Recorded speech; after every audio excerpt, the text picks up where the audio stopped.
पुतरा ना बहु माँ हमारे बहुत कष्ट गहनाटा बन दि 3 मास है किंतु चलेगा जब मिल जाता बहुत खुशी बनता ठीक है साहाय्य करंतु। अलंकार सफेई बाहाना दुर्बृत्त मैंने शाशु बोऊ ठकी नेले 2 लाख टंकार सुना गहना ठकई नहीं सदासर्वदा दुर्बृत्त मैंने मायाजाल बिछाई रखिंट टिके असावधानता हेले चतुरतार सहित मूल्यवान संपत्ति हड़प कर चंपड़ मारुंट लुटेरा से ही एक ठकई घटना घटी बालेश्वर जिला जलेश्वर म्युनिसिपालिटी अधीनस्थ पथरपुरा ग्राम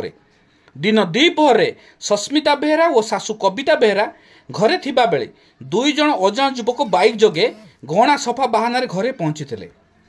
बहु सस्मिता युवक मान कथा को विश्वास करी गोटे सुना हार जुड़ाए सुना कानफुल और गोटाए सुना मुदी सफा करने युवक मैंने अलंकार गुड़ी को सफा करने बाहाना एक पाउडर मिश्रित पैकेट भितर 2 मिनिट रखीचु बोली भरोसा देते परे पैकेट दे से चंपड़ मारी बेले खाली पैकेट देखी शाशु बहु ठकामीर शिकार होता जानवा पाई लुट अलंकार मूल्य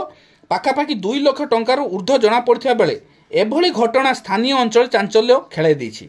एभली ठकामी पद्धति पुराना होइथिबा बेले लोके सचेतन न होई बारंबार एभली ठकामीर शिकार हेउछंती बोली साधारण आलोचना हेउछि। के ना कहले कविता बेहरा घर पथरपुरा से कौन घटना होइतला काली जो चोरी घटना आपन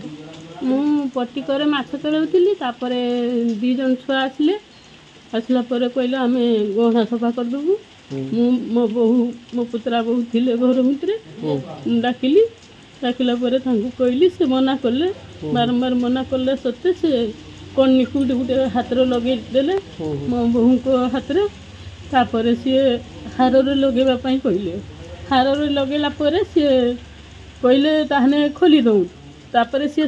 खोली देले तांको हाथ रे मुदी चेन आउ मो हाथ ओलिया होता तो मो कानरू मो पुतरा बहु मो कान फुल काढ़ी नहीं देले से लिक्विड पकईकी गोटे पाउडर पैकेट रे पूरेकी स्टेपलर लगे आमको देले कहले जे 10 मिनिट पर खुलबे से माने पड़े जा सांगे सांगे आम खुलिलु से चुका किंतु आम गहना नथिला। अच्छा कौन दाबी रखुछन आप टिके साहाय्य कला हमको आमे जदी पाई परिबु आपनकर कोन जाई कोन आपन मोर कान फुल जाई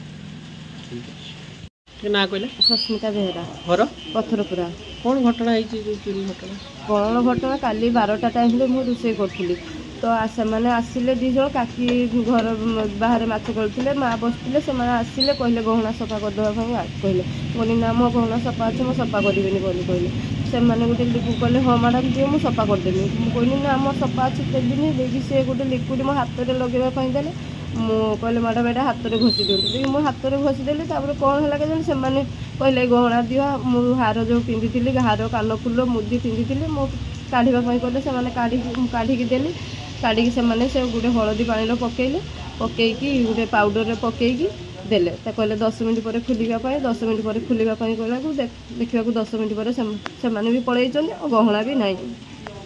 कौन कौन गहना खुलिकी देथिले मोर 2 भरी हार गोटे थिला 5-6 ग्राम मुदी गोटे थिला आउ 4 ग्राम कानफुल गोटे थिला।